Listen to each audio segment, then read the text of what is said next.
Quando falamos de regime disciplinar, a gente precisa lembrar da regra, o que cada pessoa pode fazer, o que cada pessoa não pode fazer dentro de um local, dentro de um contexto de trabalho. Isso é regime disciplinar.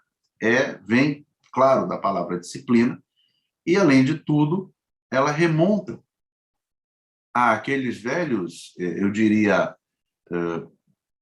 materiais legais ou legislativos que apontam o que você pode, os direitos, o que você deve, os deveres, e, da mesma forma, as obrigações do serviço público para com o servidor. Então, aqui, queridos, a gente tem, além das garantias constitucionais, aqueles que o artigo 143 traz para vocês, que são os direitos do funcionário, bem como aqueles especificamente pontuados nessa legislação. Primeiro de tudo, a legislação, e nesse caso, a Lei do Funcionário Público de Belém, tem uma característica em relação às demais leis. Ela vincula ao funcionário a sua determinação. Ela é só para o funcionário público municipal. Ela atende só a essa parcela. Então, por exemplo, se você de repente estiver vendo um funcionário de outro município, esse contexto, essa lei não atende ao mesmo, ela não vai servir para ele. E aí a gente traz os direitos, óbvio, que a própria legislação vem trazendo. Vamos observar um a um, né, nesse espaço. Ter condição adequada ao trabalho. Receber da administração os equipamentos e vestuários exigidos pela natureza do serviço. Só uma coisa interessante. O uniforme quem tem que dar é o município, não é você que tem que comprar. Participar de treinamento de prevenção de acidente de trabalho, ter acesso ao acervo bibliográfico de sua repartição. É mais ou menos aquela ideia de que o serviço público se aderiu, se aceitou, se você foi aprovado para pertencer àquele serviço público, nada impede que você tenha acesso às informações do local onde você está trabalhando, desde que as mesmas estejam dentro do seu âmbito de competência. Não vai haver a possibilidade, digamos, de você ter acesso a informações, documentações que sejam de outro grau ou nível de competência. Não pode.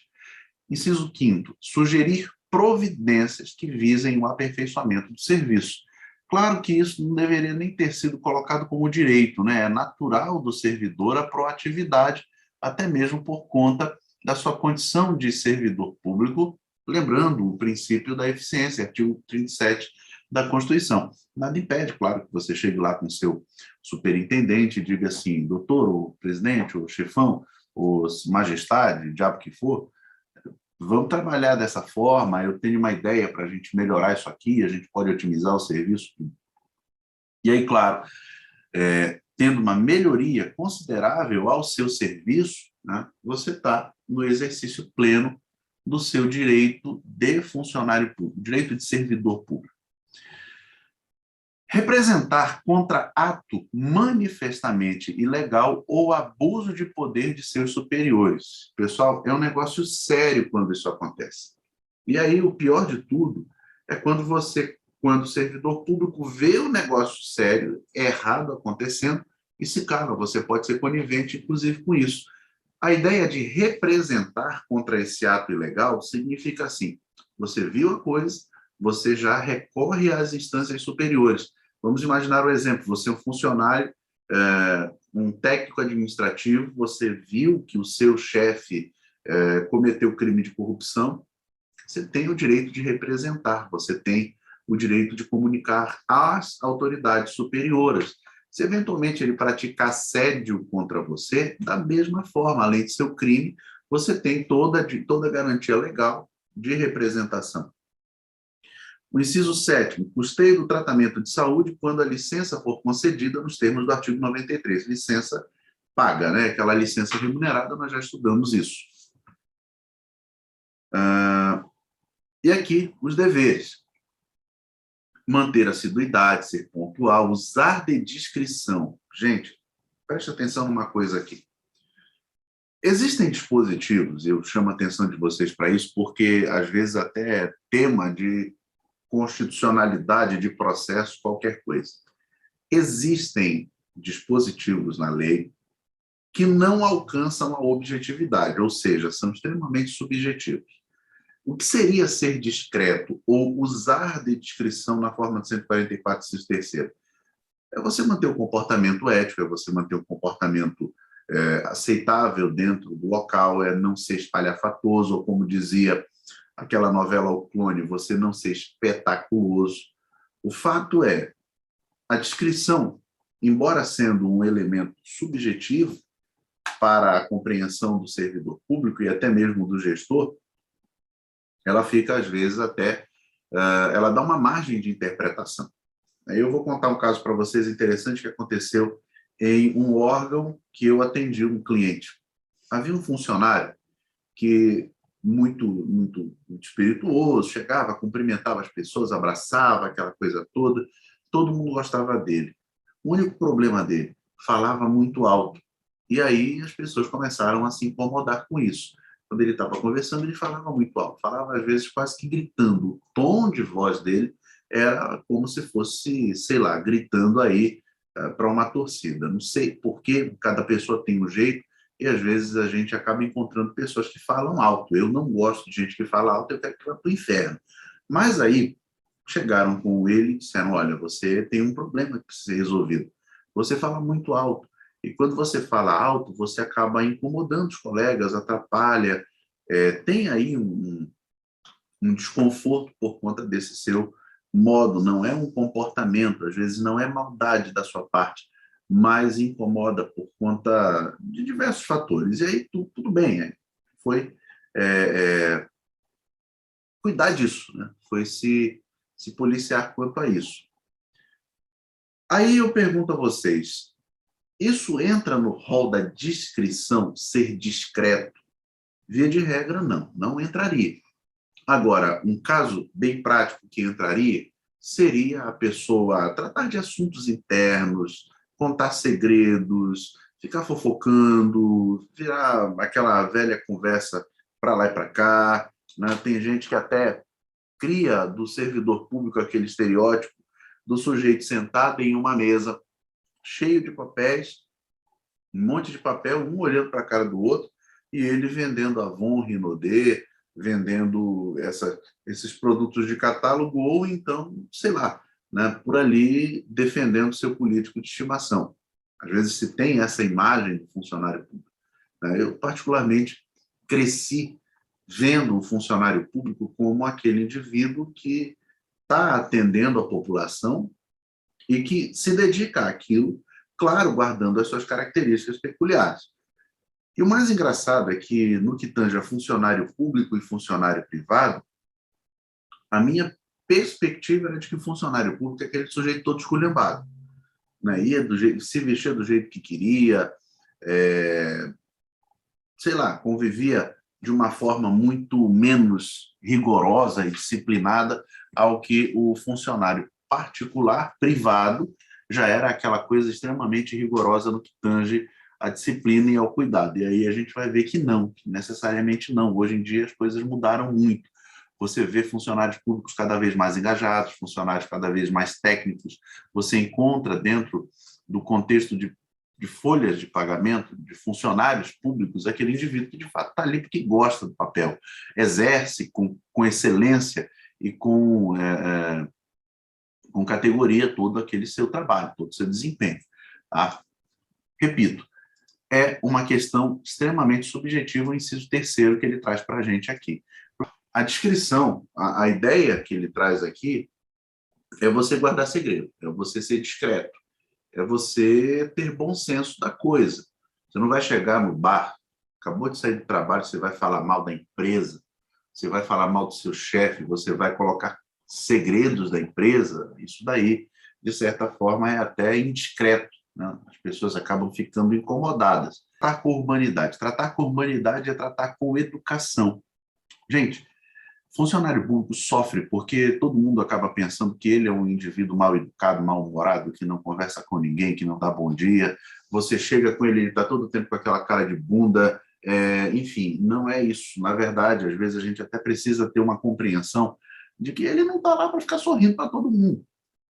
Não está lá para ficar fazendo graça. Ele não é coach, ele não é stand-up para ficar fazendo todo mundo rir, sorrir, aquela coisa toda. Mas também ele não é aquela pedra bruta, aquele coice de jumenta que trata todo mundo, né, de uma maneira deseducada. O fato é, educação não é intimidade, entendam isso.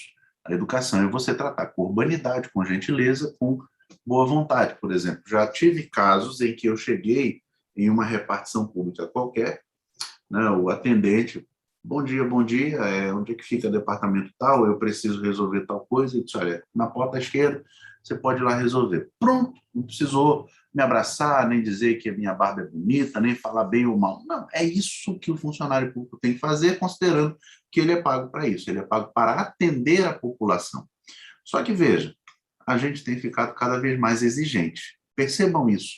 Nós estamos mais exigentes, e quando a gente primeiro, está na iniciativa privada e os serviços estão proliferando, muitos serviços estão proliferando. O diferencial do empreendedor e do funcionário autônomo hoje é o encantamento do seu cliente. É como ele vai agradar o seu cliente, é como ele vai fidelizar o seu cliente. E aqui nesse ponto, a gente não tem como falar de fidelidade porque é serviço público. Querendo ou não, a pessoa vai ter que precisar ir até o serviço público. Imagina, você tem que tirar um reconhecimento de assinatura, você precisa ir em um cartório, pode ser que só exista um cartório na sua cidade que você faça isso, você vai ter que ir lá querendo ou não, você vai ter que ser atendido por aquela pessoa. Não é um serviço público, tá? Mas, em se tratando de serviço público, às vezes só tem aquele órgão para ser, só é aquele lugar ali, né? E aí, percebam, às vezes você chega, vou colocar alguns órgãos que é muito comum, né? Não aí na cidade de vocês, mas em qualquer outro lugar a gente acaba sempre ouvindo algo nesse sentido.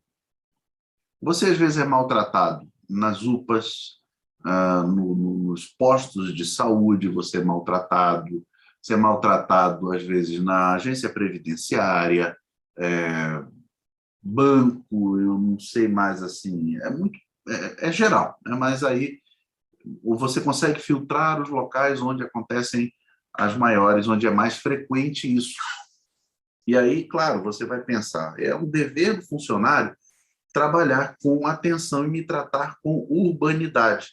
Tratar com urbanidade, repito, não é agradar a pessoa como se fosse babá, fazer aquela festa, abraçar a bandejinha, igual na igreja, né? Na igreja você chega lá, seja bem-vindo em nome de Jesus e volte sempre, essa igreja ama você, e aí vai alguém lá perto de você, te dá um abraço, te cumprimenta e tal. O serviço público não é isso, tá? Mas ele tem que te atender com cordialidade. O inciso quinto, desempenhar pessoalmente com zelo e presteza os encargos que lhe competirem e os trabalhos de que for incumbido dentro de suas atribuições.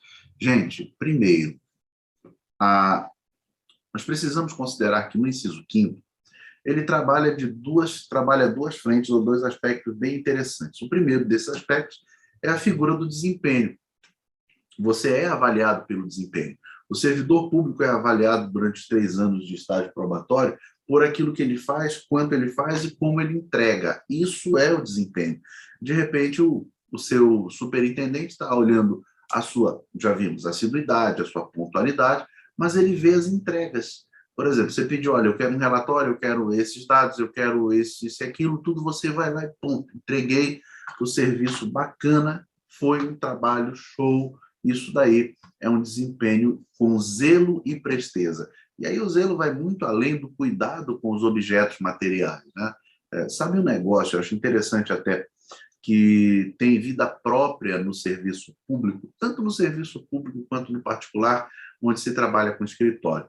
É isso aqui, tá? Caneta, tem vida própria. De repente você deixou sua caneta aqui, você saiu para tomar um cafezinho, cadê sua caneta? Já era, está na mão de alguém, e caneta no serviço público é bem de uso coletivo.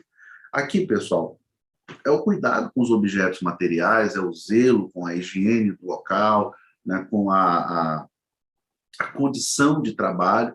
Óbvio que tem coisa que não fica dentro da sua alçada, tem coisa que fica na alçada do poder público, mas o que tiver dentro da sua alçada incumbe-se aqui. Inciso sexto, ser leal às instituições constitucionais e administrativas a que servir. Queridos, um elemento também subjetivo, mas extremamente importante, extremamente necessário. Lealdade, pessoal, tem muito mais com o cuidado à coisa pública do que com o órgão necessariamente falando. E aqui, pessoal, no inciso 6º, ele vem trazendo situações que a gente vê muito no cotidiano. Vamos dizer aqui um exemplo prático da coisa. Você sai falando mal. Tá? Você é servidor público, concursado, efetivo, você sai falando mal. Ou então você até mesmo, digamos assim, dá acesso, né, a qualquer tipo de dano, qualquer tipo de violação, qualquer tipo de prejuízo ao seu órgão, à sua instituição. Quando se fala de lealdade, o que a lei traz para a gente? Ser leal à instituição não é ser leal ao chefe, é ser leal ao regramento, é ser leal ao cumprimento das tarefas, é ser leal na pontualidade. Isso é a ideia de lealdade. E aí, com esse conceito de lealdade, a gente pensa assim, o sujeito vai se corromper, ele vai admitir corrupção, ele vai admitir qualquer tipo de vantagens ilícitas? Não, essa é a lógica. E o inciso 7º, observar as normas legais e regulamentares. Interessante, pessoal, a lei é antiga, tá? Mas aqui a ideia de observar não é só você pegar e observar. De repente, o teu chefe pega você sentado no canto, olhando o papel. O que você está fazendo? Você não está fazendo nada, você não está trabalhando, está aí parado? Não. Estou cumprindo com o meu dever legal. Artigo 144 do Estatuto do Servidor. É meu dever observar as normas legais. Se a gente for levar ao pé da letra, o cara está observando, ele está olhando aqui. É dever dele. Só que nessa compreensão não é você ficar parado com a bunda na cadeira, ficando ali, perdendo tempo lendo papel. É cumprir e fazer cumprir. Observar é nesse sentido. É conhecer, compreender, cumprir e fazer cumprir. Essa é a compreensão. E aí, pessoal, vamos aqui à frente para esses outros dispositivos, né? Inciso 8º, respeitar e acatar ordens, ou melhor, respeitar e acatar seus superiores hierárquicos, obedecendo às suas ordens, exceto quando manifestamente legais. É um princípio do militarismo. Ordens absurdas não se cumprem. Então, se o seu chefe, se o seu diretor, seu superintendente, de alguma maneira, emite alguma ordem absurda e extremamente inviável, você não tem a obrigação de fazê-lo.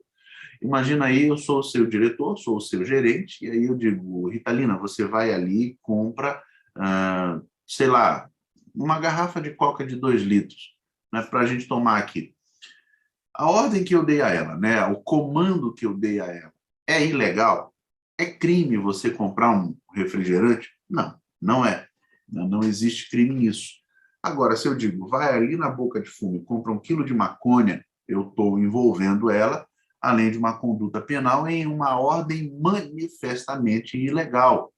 A ideia de ilegalidade da ordem aqui, pessoal, compreende a competência, compreende a natureza da mesma, o que eu estou ordenando, ou qual é a natureza dessa ordem, e se também está no campo de atribuições desse funcionário público. Não adianta eu dizer, você é funcionário público, a ordem eu estou te dando, você tem que cumpri-la. Tá, mas eu não tenho competência legal para isso. Inciso 9º, quando indicado pela administração, frequentar cursos legalmente instituídos para o seu aperfeiçoamento e especialização. Queridos, é fato que o funcionário precisa constantemente atualizar, precisa estar recebendo treinamento, e esses treinamentos, ou tutoriais, os treinamentos, na verdade, servem exatamente para isso, para que você aperfeiçoe a entrega do seu serviço. E aí, imagina só, nós reunimos em 2 horas, 3 horas de tempo, das 19 às 22. Em 2 horas ou 3 horas de tempo, eu passo o conhecimento para você, você adquire esse conhecimento exatamente para uma prova. A ideia é, eu sou o teu orientador, você é o meu aprendiz e você vai ser eficaz naquela tarefa. A administração pode fazer isso? Eu não digo nem que pode, ela deve. Ela tem a incumbência legal de permitir proporcionar ao funcionário aperfeiçoamento contínuo, qualificação, melhoria de atendimento. Na verdade, preparar o funcionário para que ele seja um funcionário de excelência. A gente, às vezes, acaba tendo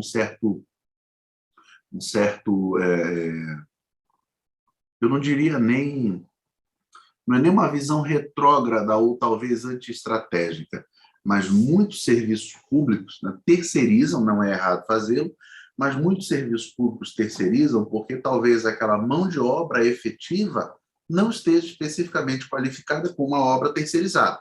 Um exemplo disso são os escritórios de advocacia, contabilidade, aqueles terceirizados que atendem de maneira mais pontual funções que necessariamente não vão ter material humano para isso. E aí a administração organiza cursos, né, para o aperfeiçoamento desse funcionário. 10. E aí, claro, você me pergunta, professor, ela foi indicada ou ele foi indicado tudo, mas ele não frequentou, ele não foi atrás, ele é um funcionário desidioso e ele pode responder disciplinarmente por isso.